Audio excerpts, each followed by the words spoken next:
50대 이후 돈이 새는 순간들 9번째 이야기입니다. 오늘의 주제는 노후 생활비 계산할 때 대부분 빠뜨리는 5가지 비용입니다. 많은 분들이 은퇴를 앞두고 생활비 계산을 합니다. 부부가 한 달에 250만 원이면 살 수 있지 않을까? 집은 있으니까 주거비는 안 들겠지. 국민연금 나오고 예금 조금 있으니 괜찮겠지. 아껴 쓰면 한 달 200만 원으로도 가능하지 않을까? 자녀 다 키웠으니 이제 큰돈 나갈 일은 없겠지. 이렇게 생각합니다. 처음에는 계산이 그럴듯해 보입니다.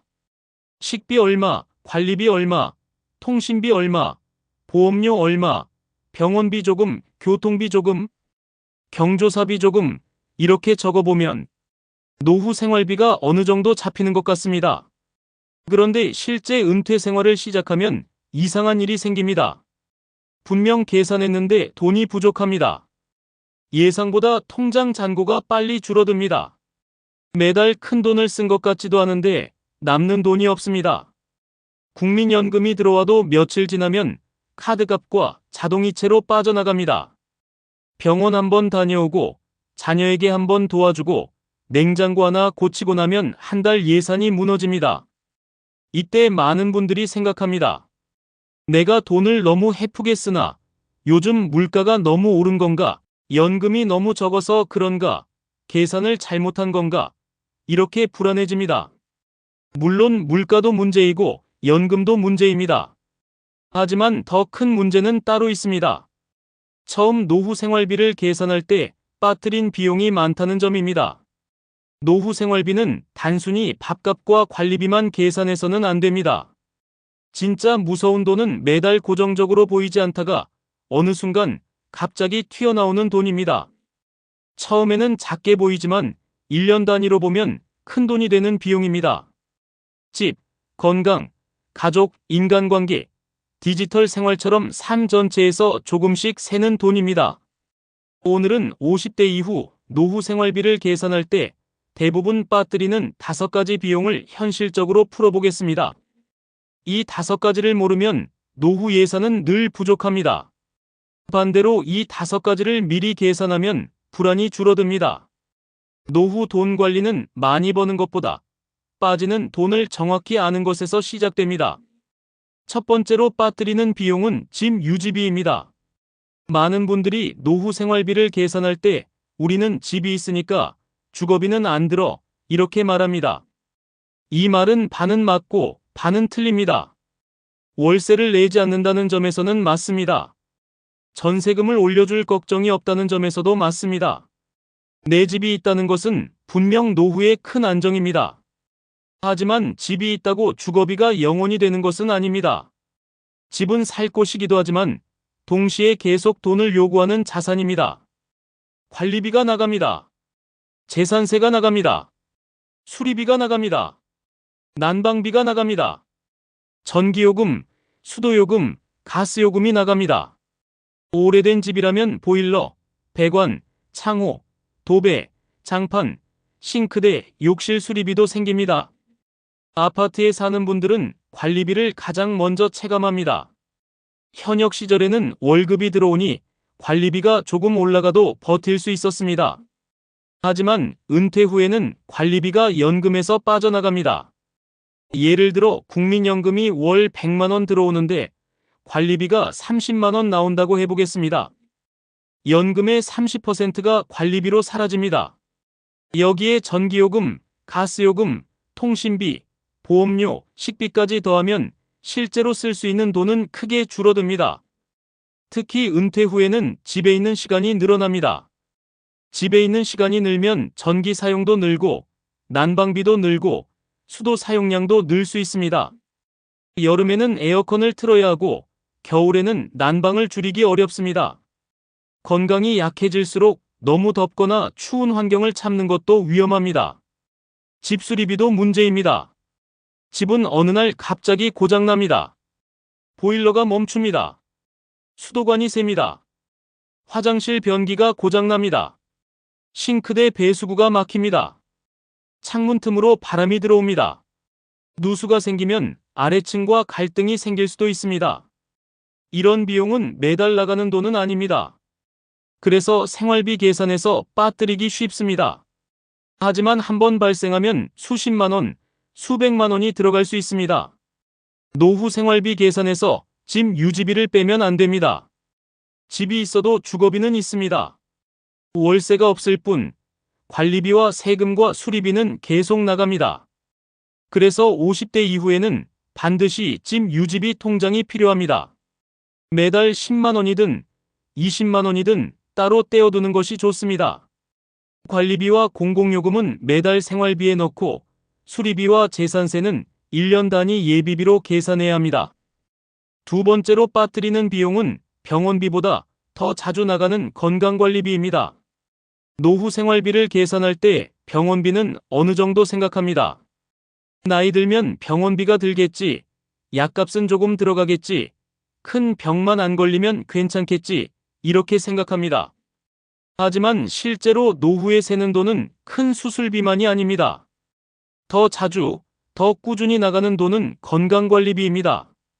정기검진 비용, 약가, 치과 치료비, 안과 진료비, 관절 치료비, 물리치료비, 도수치료비, 영양제 비용, 혈압계와 혈당 측정기 같은 건강용품, 운동센터와 수영장 비용, 병원까지 오가는 교통비까지 계속 나갑니다.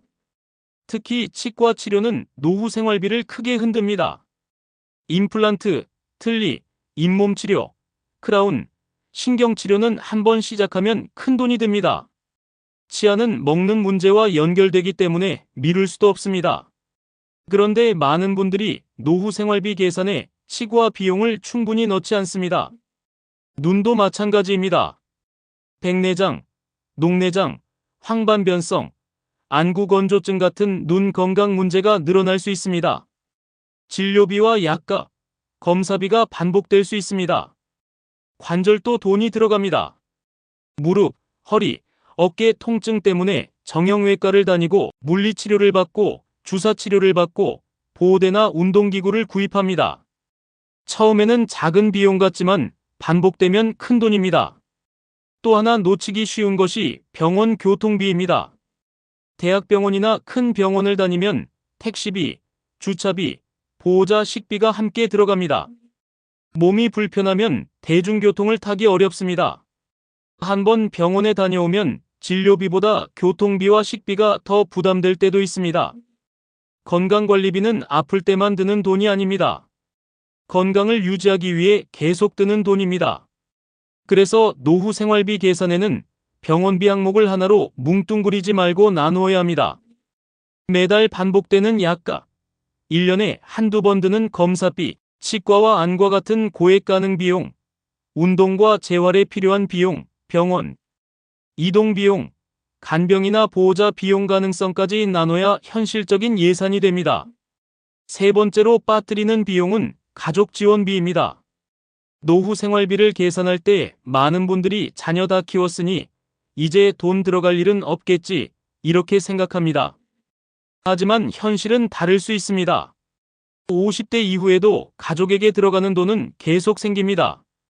자녀 결혼비, 자녀 전세자금, 자녀 집 마련 지원, 손주 돌봄 비용, 손주 용돈, 명절 선물, 가족, 외식비, 자녀 사업자금, 자녀가 어려울 때, 긴급 지원, 부모님이나 배우자의 병원비와 간병비까지 생길 수 있습니다.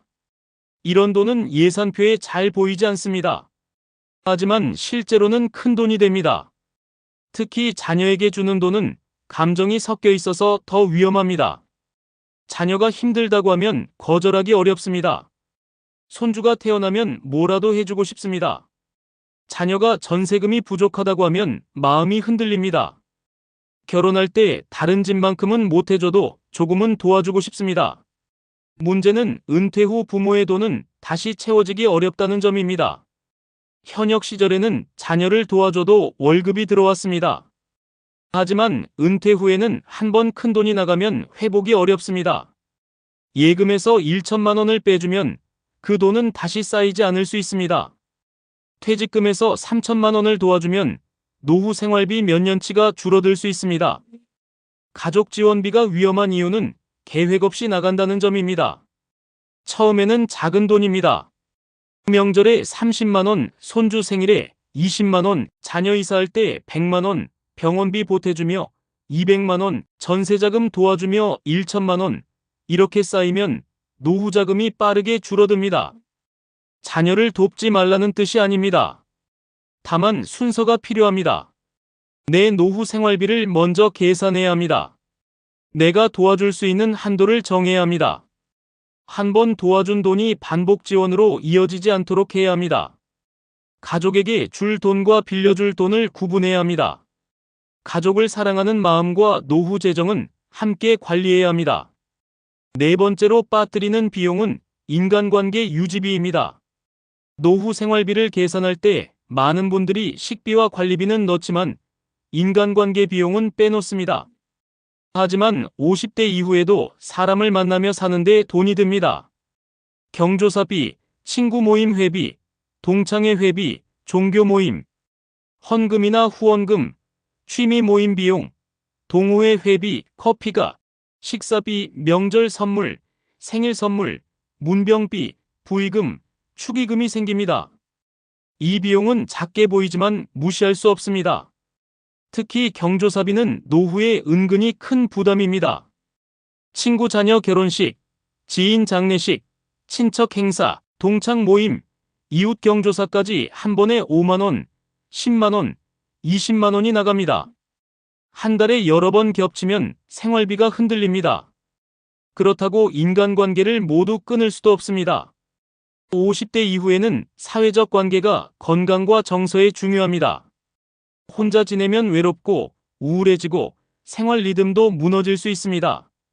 사람을 만나는 것은 정신 건강에 도움이 됩니다. 문제는 관계를 유지하는 방식입니다. 젊을 때처럼 매번 비싼 식사를 하고 모든 경조사에 큰 돈을 내고 체면 때문에 무리하면 노후 생활비가 셉니다. 노후에는 인간관계도 예산 안에서 유지해야 합니다. 한 달 경조사비 한도를 정합니다. 모임 회비를 정리합니다. 자주 만나는 사람과 가끔 만나는 사람을 구분합니다. 무리한 선물보다 마음을 전하는 방식을 선택합니다. 비싼 식사보다 산책, 차 한잔, 공공시설 이용 같은 방법을 늘립니다. 인간관계를 돈으로만 유지하려고 하면 노후가 힘들어집니다. 좋은 관계는 꼭 비싼 지출로 유지되는 것이 아닙니다. 오히려 노후에는 서로 부담 없는 관계가 오래갑니다. 노후 생활비 계산에서 인간관계 유지비를 넣어야 매달 예상 밖 지출이 줄어듭니다. 다섯 번째로 빠뜨리는 비용은 디지털 생활비와 보안 비용입니다. 요즘 노후 생활비에서 새롭게 생긴 항목이 바로 디지털 생활비입니다.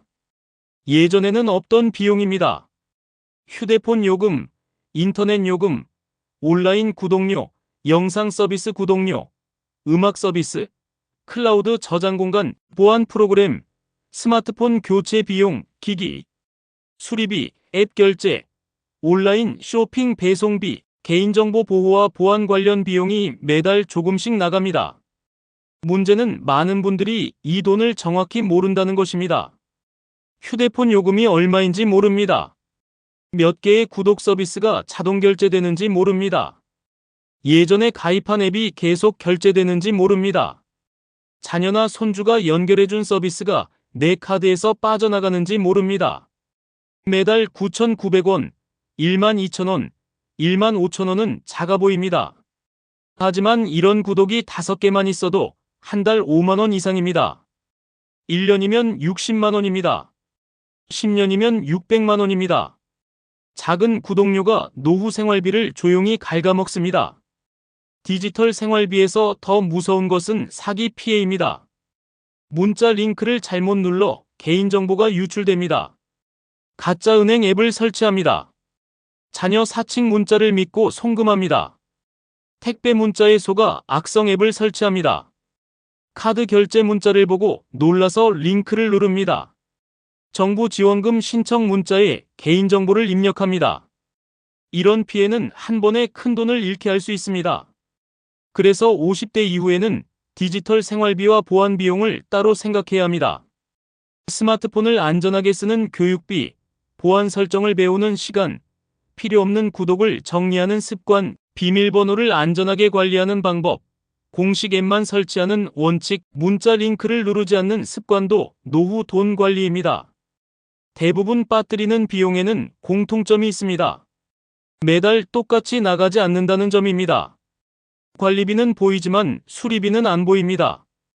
약값은 보이지만 치과 치료비는 안 보입니다. 식비는 보이지만 자녀 지원비는 안 보입니다.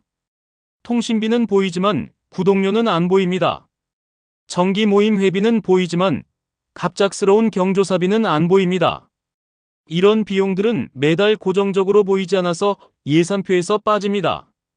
하지만 실제 노후 생활에서는 계속 튀어나옵니다.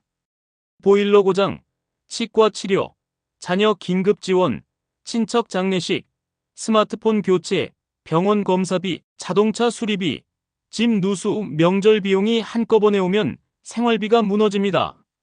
그래서 노후 생활비는 월 단위만 보면 안 됩니다. 1년 단위로 봐야 합니다. 매달 생활비가 250만 원이라고 끝이 아닙니다. 1년에 한두 번 나가는 돈을 따로 계산해야 합니다. 재산세, 명절비, 경조사비, 치과 치료비, 집수리비, 보험료, 자동차 비용, 건강검진 비용까지 연간 예산으로 잡아야 합니다. 노후 돈 관리의 핵심은 월 예산과 연 예산을 나누는 것입니다. 월 예산은 매달 반복되는 돈입니다. 식비, 관리비, 통신비, 보험료, 약값, 교통비, 기본 생활비입니다. 연 예산은 가끔 크게 나가는 돈입니다.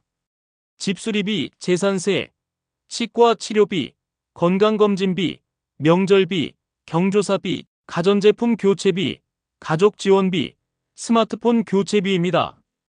이 두 가지를 나누지 않으면 매달 계획은 맞는데 통장은 계속 줄어드는 이상한 상황이 생깁니다. 노후 생활비를 계산할 때는 최소 생활비와 품위 생활비도 나눠야 합니다. 최소 생활비는 정말 살아가는 데 필요한 돈입니다. 식비, 관리비, 전기요금, 가스요금, 통신비, 기본 병원비, 약값, 교통비입니다. 품위 생활비는 삶의 질을 유지하는 돈입니다. 친구 만남, 취미 활동, 손주 선물, 가벼운 여행, 외식, 운동, 문화생활, 명절 준비, 경조사비, 자기관리 비용입니다. 사람은 최소 생활비만으로 오래 살기 어렵습니다. 먹고 자는 것만 해결되어도 생존은 가능하지만 노후에는 마음도 살아야 합니다. 사람도 만나야 하고 건강도 관리해야 하고 가끔은 즐거움도 필요합니다. 다만 품위 생활비는 반드시 한도를 정해야 합니다. 한도를 정하지 않으면 과소비가 되고 아예 빼버리면 삶이 메마릅니다. 노후 생활비를 제대로 계산하려면 현실표가 필요합니다. 먼저 매달 고정비를 적습니다. 관리비, 전기요금, 가스요금, 수도요금, 통신비, 인터넷, 보험료, 자동이체, 약값, 교통비, 기본 식비입니다. 그 다음 매달 변동비를 적습니다. 외식비, 생활용품, 마트 비용, 병원 추가 비용, 취미비, 모임비, 손주 용돈, 소소한 쇼핑입니다. 그 다음 연간 비용을 적습니다. 재산세, 명절비, 경조사비, 집수리비, 자동차 보험료와 수리비, 치과 치료비, 건강검진비, 가전제품 교체비, 스마트폰 교체비, 여행비, 가족 지원비입니다. 마지막으로 비상비를 적습니다. 갑작스러운 병원비, 간병비 가능성, 자녀 긴급 지원, 집 누수, 대형 가전 고장, 보이스피싱 예방과 복구 비용, 예상 못한 세금입니다. 이렇게 적어야 진짜 노후 생활비가 나옵니다. 노후 생활비가 부족하면 무조건 아끼려고 합니다. 하지만 줄여야 할 돈과 줄이면 안 되는 돈이 있습니다. 먼저 줄여야 할 것은 불필요한 고정비입니다. 쓰지 않는 구독료, 중복보험, 과한 통신비, 사용하지 않는 카드, 연회비, 잘 가지 않는 모임 회비, 불필요한 자동차 유지비, 충동적인 온라인 쇼핑은 줄여도 삶의 질이 크게 떨어지지 않습니다. 반대로 함부로 줄이면 안 되는 돈도 있습니다. 필수 병원비, 약값, 기본 식비, 난방비와 냉방비, 건강을 위한 최소 운동비, 보안과 금융 안전에 필요한 비용, 집 안전과 누수 관련 수리비입니다. 이런 돈을 줄이면 나중에 더 큰 돈이 들어갈 수 있습니다. 병원비를 아끼다 병을 키우면 더 큰 치료비가 듭니다. 난방비를 아끼다 건강이 나빠지면 병원비가 듭니다. 집수리비를 미루다 누수가 생기면 배상 문제까지 생깁니다. 보안 관리를 소홀히 하다 사기를 당하면 회복하기 어렵습니다. 노후 생활비를 계산할 때 가장 중요한 질문은 나는 한 달에 얼마를 쓰는가가 아닙니다. 더 중요한 질문은 예상 밖 지출이 생겨도 버틸 수 있는가입니다. 보일러가 고장나도 버틸 수 있는가? 치과 치료비가 나와도 버틸 수 있는가? 자녀가 급하게 도움을 요청해도 기준이 있는가? 경조사비가 몰려도 버틸 수 있는가? 병원 검사가 추가되어도 예산이 있는가? 휴대폰이 고장나도 바꿀 돈이 있는가? 집 누수가 생겨도 해결할 돈이 있는가? 이 질문에 답할 수 있어야 노후 생활비가 안정됩니다. 마무리하겠습니다. 50대 이후 돈이 새는 순간들. 9번째 주제는 노후 생활비 계산할 때 대부분 빠뜨리는 5가지 비용이었습니다. 많은 분들이 노후 생활비를 식비, 관리비, 통신비, 보험료 정도로 계산합니다. 하지만 실제 노후 생활에서는 빠뜨린 돈이 더 무섭습니다. 첫째, 집 유지비입니다. 관리비, 재산세, 수리비, 난방비, 오래된 집의 고장 비용은 반드시 계산해야 합니다. 둘째, 건강관리비입니다. 약가, 치과, 안과, 관절치료, 검진, 운동, 병원 교통비는 반복해서 나갑니다. 셋째, 가족 지원비입니다. 자녀와 손주, 부모님과 배우자 문제로 나가는 돈은 감정이 섞여 있어 통제하기 어렵습니다. 넷째, 인간관계 유지비입니다. 경조사비, 모임비, 선물비, 외식비는 작게 보여도 1년으로 보면 큰 돈입니다. 다섯째, 디지털 생활비와 보안 비용입니다. 휴대폰 요금, 구독료, 앱 결제, 스마트폰 교체비, 개인정보 유출과 문자 사기 위험까지 봐야 합니다. 오늘의 핵심은 이것입니다. 노후 생활비는 매달 반복되는 돈만 계산하면 부족합니다. 가끔 크게 나가는 돈을 12개월로 나누어 계산해야 합니다. 집이 있어도 집 유지비는 계속 듭니다. 건강관리비는 병원비보다 더 자주 나갑니다. 가족과 인간관계 비용은 미리 한도를 정해야 합니다. 디지털 구독료와 보안 문제도 새로운 노후 비용입니다. 오늘 한번 계산해 보시기 바랍니다. 내 집 유지비는 얼마인지, 건강관리비는 매달 얼마인지, 가족에게 쓰는 돈은 1년에 얼마인지, 경조사비와 모임비는 얼마나 나가는지, 휴대폰 요금과 구독료는 얼마나 빠져나가는지, 갑자기 큰 돈이 필요할 때 버틸 비상금은 있는지 확인해 보시기 바랍니다. 노후 생활비는 큰 돈 한 번보다 작은 돈의 반복에서 무너집니다. 작은 돈을 정확히 계산하는 사람이 노후를 지킵니다. 50대 이후에는 돈을 많이 쓰지 않는 것보다 빠뜨린 돈을 제대로 보는 것이 더 중요합니다. 이 내용이 도움이 되셨다면 좋아요와 구독 눌러주세요. 좋아요와 구독은 다음 콘텐츠를 만드는데 많은 도움이 됩니다. 다음에는 더 좋은 내용으로 찾아뵙겠습니다. 시니어 라이프 가이드 굿뉴스 GNTV였습니다. 감사합니다.